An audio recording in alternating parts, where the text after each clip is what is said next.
Olá, sejam muito bem-vindas ao Materclass, uma escola para mães de primeira viagem. E eu vou começar perguntando para você, me responda nos comentários, na sua casa, quem lembra de tudo? Quem sabe o dia da vacina? Quem percebe que a fralda está acabando? Quem lembra da consulta? Quem pensa na falta que precisa de produtos para o mercado? Quem organiza a rotina do seu bebê? Me conta aqui, essa carga está dividida ou está concentrada exclusivamente em você? Se você está chegando aqui agora, eu quero te contar que o Materclass é um canal e toda segunda-feira a gente tem aulas às 19 horas. Esse canal foi criado especialmente para gestantes e mães de primeira viagem. Um espaço seguro para você aprender com segurança e para você se fortalecer nessa jornada que é a maternidade. Aqui, o meu objetivo é que você tenha mais consciência, menos culpa e mais clareza.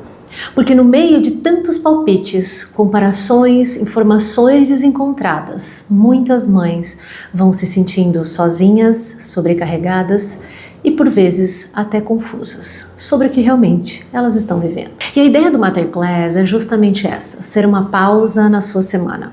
Um momento para você olhar para si e aprender com segurança, com confiança para desenvolver a sua maternidade e saber exatamente o que você precisa fazer. Eu sou Thais Lima, enfermeira obstetra, com mais de 15 anos de experiência no cuidados com bebês recém-nascidos, pré-natal, parto, pós-parto, parto hospitalar e parto domiciliar. Ao longo desses anos, eu percebi uma coisa muito clara. Muitas mães têm amor, têm entrega, têm presença, mas vivem profundamente cansadas, porque estão tentando sustentar tudo sozinhas. Uma engrenagem inteira que ninguém vê. E é por isso que eu decidi transformar o meu trabalho em um caminho de orientação, acolhimento, consciência. Então, se você está grávida ou vivendo os primeiros meses do seu bebê, esse canal é para você. No tema de hoje, nós vamos conversar sobre um assunto que gera muita dúvida, ruído, muito silêncio e muito sofrimento dentro de casa. A carga mental materna. Nós vamos entender o que ela é, o que ela não é, porque ela adoece tantas mulheres, porque esse assunto precisa ser discutido com seriedade. O que existe de influência cultural e social nisso tudo? O que começa a mudar hoje e também como identificar quando a sobrecarga emocional já ultrapassou o limite do esperado e pede ajuda profissional. Então, já aproveita para mandar esse conteúdo para uma amiga, para uma gestante, para uma mãe no puerpério ou até para um companheiro, porque ele precisa ouvir isso. Acredite, ele também precisa ouvir isso. E me responda aqui nos comentários com sinceridade.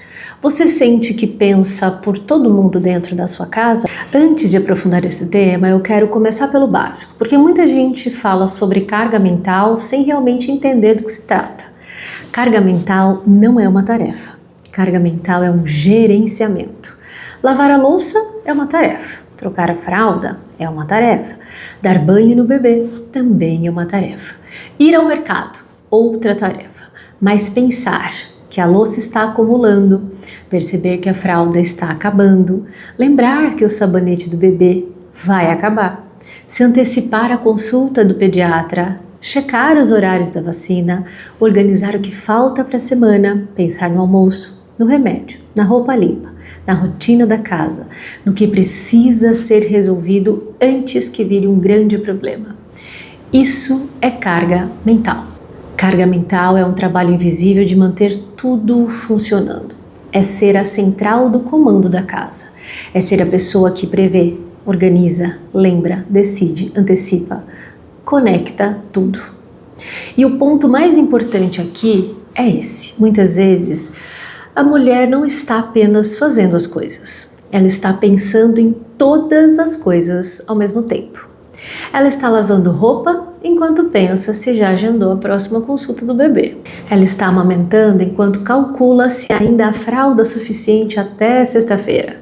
Ela está tomando banho, correndo, lembrando que precisa responder o pediatra, separar a roupa do bebê, descongelar a comida e ver se o bebê mamou menos naquele dia. Ou seja, mesmo quando o corpo para, a mente não para. E isso consome absurdamente o cérebro de uma mãe. E agora vem uma pergunta muito importante. Por que isso gera muita confusão dentro das relações?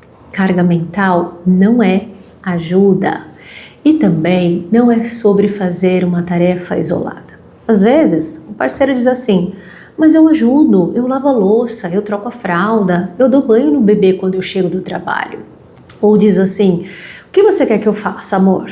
Mas a pergunta não é apenas quem executa uma tarefa. A pergunta é quem gerencia a vida da casa. Quem percebe o que precisa ser feito antes de alguém mandar. Quem antecipa, quem lembra, quem assume a responsabilidade integral por uma área. Porque fazer algo quando alguém pede não é o mesmo que assumir a gestão. Você concorda comigo? Eu vou te dar um exemplo muito real que eu já vivi em um atendimento. Uma paciente muito querida me contou durante a consultoria de amamentação que ela estava exausta. Esse bebê tinha cerca de 45 dias e ela disse algo assim: Thaís, eu tenho muita vontade de fugir de casa sem olhar para trás. Eu ouço isso com muita frequência. E eu sempre digo, quando uma mãe diz isso, a gente não deve julgar. A gente deve ouvir, acolher e validar. Porque atrás dessa frase geralmente existe um esgotamento. Ela me contou que pediu ao marido para lavar uns pratinhos que estavam na pia. Ele foi, muito solícito, e lavou. Só aqueles. Depois, ela entrou na cozinha e viu a louça lá. E disse: mas eu não pedi para você lavar a louça? E ele respondeu: não, você pediu para eu lavar os pratinhos que estavam na pia. Pode até parecer engraçado numa primeira escuta. Eu confesso que eu ri. Mas quando isso acontece todos os dias, vira uma estafa. Porque o problema não está no prato. O problema é o fato de que alguém precisa pensar em toda a louça que está na pia. Esse é o ponto. Carga mental não é sobre execução pontual, é sobre responsabilidade contínua de manter um sistema funcionando. Falar sobre carga mental materna é muito importante porque ela toca em algo que quase não aparece nas fotos bonitas do puerpério. A sobrecarga é invisível, muitas mulheres não conseguem nomear o que elas estão sentindo. Elas dizem apenas: eu estou irritada, eu estou sem paciência, estou cansada, eu sinto vontade de sumir. Parece que tudo sobra para mim. E muitas vezes o que existe ali não é falta de amor pelo bebê, não é ingratidão, não é fraqueza, é a sobrecarga mental. Dar nome para isso muda tudo. Porque quando uma mulher entende o que ela está vivendo, ela para de achar que o problema é ela. Ela percebe que existe uma dinâmica instalada, uma lógica de funcionamento, uma distribuição desigual da gestão da vida familiar. E quando isso é nomeado, fica possível conversar, alinhar expectativas, reorganizar e buscar ajuda antes que o sofrimento se aprofunde. Esse tema também é importante porque protege os relacionamentos. Infelizmente, já presenciei muitos términos de casamentos durante a chegada dos filhos. Muita gente acha que casais entram em crise apenas pelo cansaço da chegada do bebê. Mas na prática, grande parte do desgaste vem do acúmulo silencioso de pequenas injustiças do cotidiano. Não é a fralda sozinha, não é a roupa sozinha, muito menos o banho. É um conjunto de microcargas invisíveis que vão se acumulando até a mulher sentir que não tem um parceiro. Ela tem um filho grande, alguém que ela precisa orientar o tempo todo. E isso desgasta profundamente a admiração, o desejo, a parceria e o vínculo desse relacionamento. A gestante acha que isso começa só depois. Muitas mulheres imaginam que a carga mental ela vai começar quando o seu bebê nascer, mas geralmente ela começa ainda na gestação.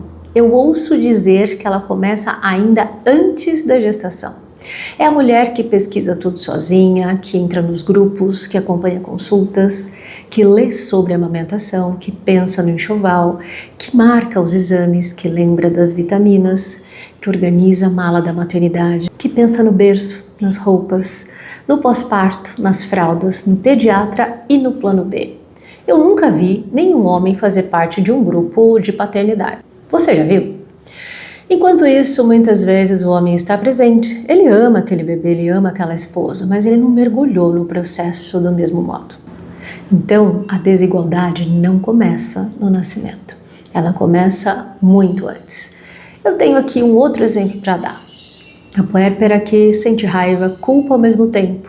Outra mulher muito comum é aquela que ama profundamente o filho, mas começa a ficar ressentida. Ela amamenta, organiza a casa, responde mensagens, faz listas mentais, gerencia os horários, dá conta da rotina e ainda ouve. Mas é só você pedir. Só que isso também cansa, porque pedir já é um trabalho, explicar já é um trabalho, lembrar já é um trabalho, supervisionar é um grande trabalho. E tudo parece óbvio, pelo menos para mim parece. E ela começa a se sentir culpada por estar irritada, quando na verdade ela está mentalmente sobrecarregada. Mais um exemplo para você entender. O homem é altamente competente fora de casa. E aqui eu quero fazer uma reflexão sem julgamentos. Existem homens brilhantes, líderes de empresas, gerenciam os times, tomam decisões complexas, planejam projetos milionários, resolvem crises, são estratégicos, analíticos e muito organizados. Mas quando o assunto é parentalidade ou a casa, parece que muitos entram em um lugar de passividade. E aí eles dizem o seguinte: mas me fala, eu faço. Você que sabe, é só pedir. E a pergunta que fica não é acusatória, mas é reflexiva. Por que um homem consegue liderar processos tão complexos fora de casa, mas frequentemente não assume com a mesma autonomia a gestão do cuidado da casa, da esposa e do filho? Será incapacidade?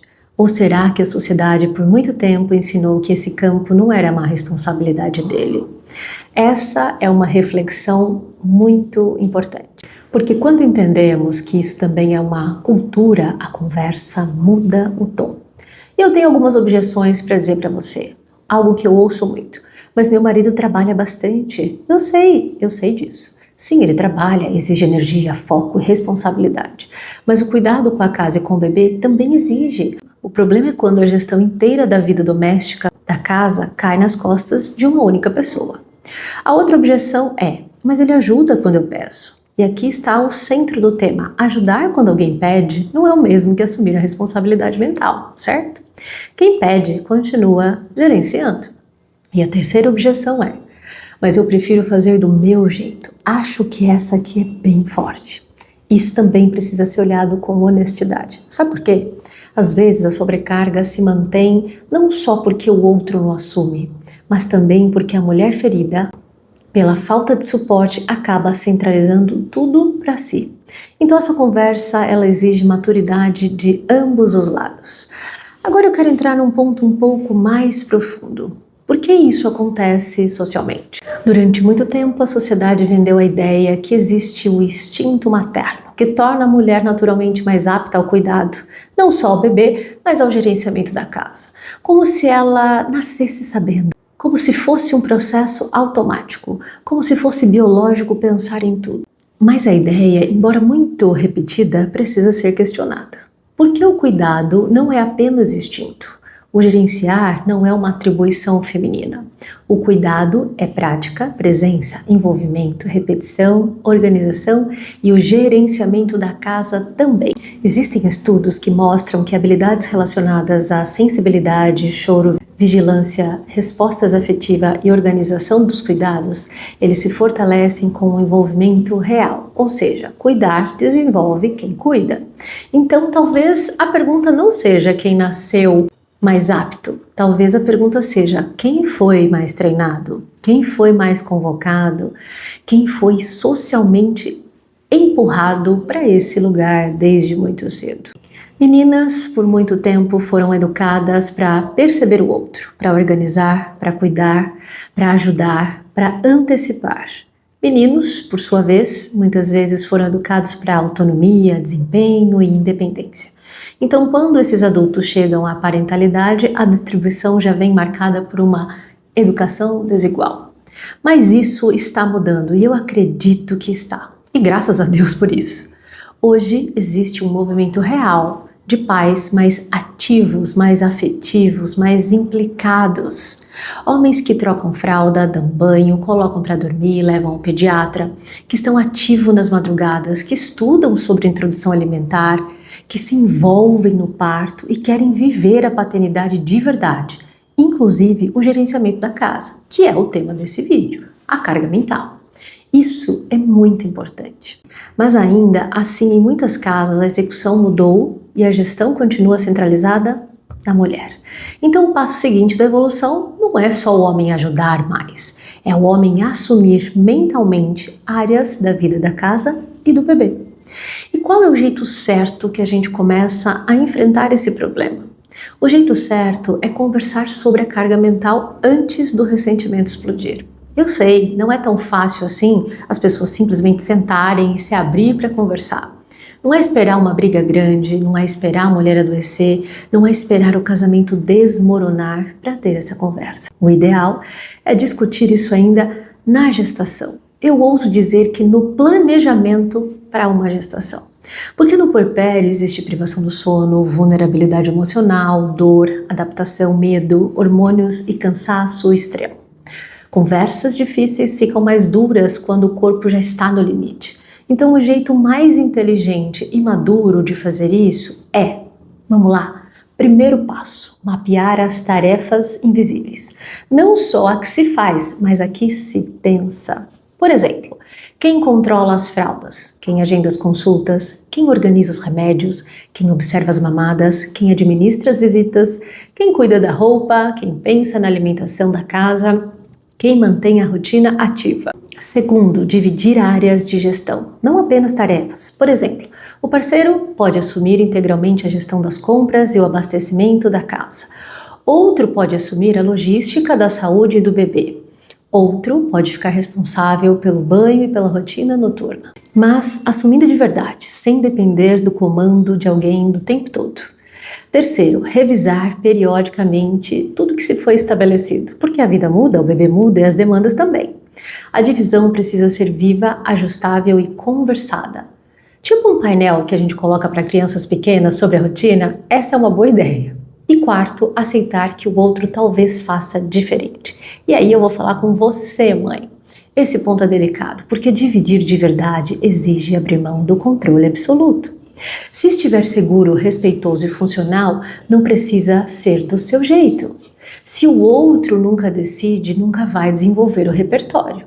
E eu quero te deixar um passo a passo muito simples, poderoso para você começar hoje. Pegue um papel e uma caneta e faça 2 colunas. Na primeira coluna, você escreve as tarefas visíveis. Na segunda coluna, escreve as tarefas invisíveis. Na coluna das visíveis, coloque tudo que aparece. Dar banho, trocar fralda, lavar roupa, fazer comida. E na coluna das tarefas invisíveis, coloque tudo que exige o seu pensamento.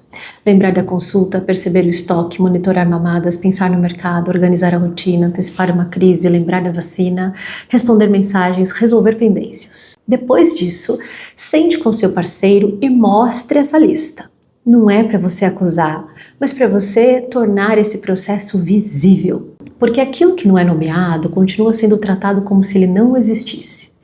E aqui eu vou trazer uma reflexão. Existe um jogo chamado Dead Stranding. E agora eu quero fazer uma alusão a esse jogo de forma muito pessoal. Mas que para mim é algo muito simbólico. Eu amo videogame. Nesse jogo há um bebê. Exatamente, um bebezinho, que fica numa cápsula semelhante a um ambiente uterino. E esse bebê é a central para a sobrevivência desse personagem. Quando ele se estressa ou chora, ele entra em risco. E o jogador precisa ninar, balançar, proteger, parar a missão, correr para um lugar seguro, colocar ele em uma espécie de incubadora para poder estabilizá-lo. E toda vez que eu jogo, eu fico muito reflexiva, porque muitos homens passam horas profundamente conectados à lógica desse jogo, conectados à lógica desse cuidado dentro do jogo. O bebê chora, eles interrompem a rota, o bebê sofre, eles acolhem, o bebê desorganiza, eles reorganizam o sistema inteiro para mantê-lo estável. E isso me faz pensar. Talvez o ser humano seja assim, capaz de cuidar com sensibilidade, atenção e prontidão. Então, por que na vida real ainda é tão desigual? Não é uma crítica a quem joga, é só uma provocação afetuosa.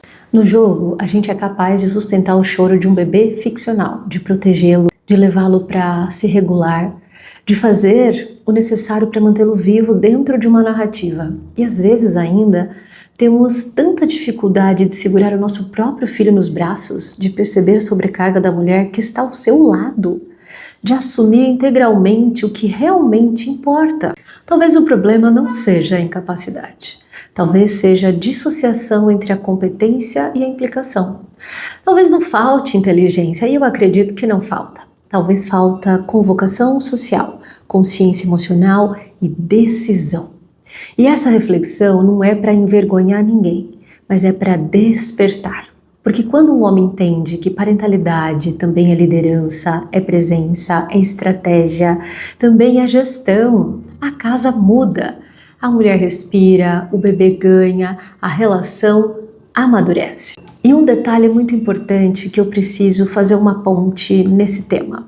Nem toda exaustão no pós-parto é normal. Nem todo sofrimento deve ser romantizado. Aliás, nenhum sofrimento deve ser romantizado. Existe uma linha entre a adaptação da sobrecarga e o adoecimento, e isso precisa ser falado com responsabilidade. Antes de encerrar, eu quero fazer um pequeno resumo do que a gente conversou aqui hoje. Hoje nós falamos sobre carga mental materna, e mais importante, eu quero que você leve desse tema, dessa nossa conversa, o primeiro ponto. Carga mental não é tarefa, é gerenciamento. Segundo ponto, ela não nasce do nada no puerpério, ela é construída culturalmente, muitas vezes começa na gestação, eu ouso dizer que antes de engravidar. Terceiro ponto, ela precisa ser discutida com seriedade, porque sobrecarga invisível adoece, gera ressentimento, enfraquece relações e pode contribuir para um sofrimento emocional importante no pós-parto. E isso afeta diretamente o bebê. Porque quando uma mulher sustenta tudo sozinha, por muito tempo, o corpo sente, a mente sente, o relacionamento muito mais. O Materclass foi criado exatamente para isso, ser um canal seguro onde a mãe pode aprender e se fortalecer durante a maternidade. Sinta-se à vontade de abrir seu coração nos comentários, falar alguma coisa ou mesmo ficar no silêncio e apenas ouvir e fazer alguma coisa com tudo isso. Curta esse vídeo e me siga nas redes sociais para que você possa receber mais conteúdos como esse. E se essa conversa fez sentido para você, compartilhe agora com outra mãe, com outra gestante e até mesmo com seu parceiro. Muitas mulheres estão vivendo exatamente isso, mas ainda não conseguem explicar o que elas estão sentindo. Quando a informação certa encontra a pessoa certa, isso muda uma casa inteira. E antes de encerrarmos, eu quero deixar um alerta muito importante. Se você está no pós-parto e percebe que não é só cansaço, que existe tristeza profunda, persistente, choro frequente, sensação de vazio, desconexão com seu bebê, desesperança, irritabilidade extrema, ansiedade excessiva, vontade de desaparecer, de que algo ruim pode acontecer o tempo todo, você precisa buscar ajuda. Existe uma diferença entre baby blues e depressão pós-parto. O baby blues, ele costuma surgir nos primeiros dias, com maior sensibilidade emocional, choro fácil e oscilação de humor. Ele geralmente melhora em pouco tempo, em torno de uns 15 dias. Mas quando os sintomas persistem, se intensificam ou começam a comprometer sua capacidade de viver o dia a dia, de se conectar com você mesma, com seu bebê e com a vida, isso precisa de uma avaliação profissional. Buscar ajuda não é um fracasso, buscar ajuda é cuidado, buscar ajuda é responsabilidade com você e com o seu bebê. E se você se identificou com isso, procure seu médico, sua psicóloga, sua rede de apoio, um profissional de saúde mental. Não espere piorar. E eu estarei aqui todas as segundas-feiras às 19 horas com uma aula nova, um tema novo para poder te ajudar e direcionar a sua maternidade. Eu vou abrir caixinha lá no meu Instagram com temas, dúvidas para as nossas próximas aulas. Então esse é um espaço só nós, toda segunda-feira. E eu espero você no nosso próximo encontro. Um beijo grande e até a próxima.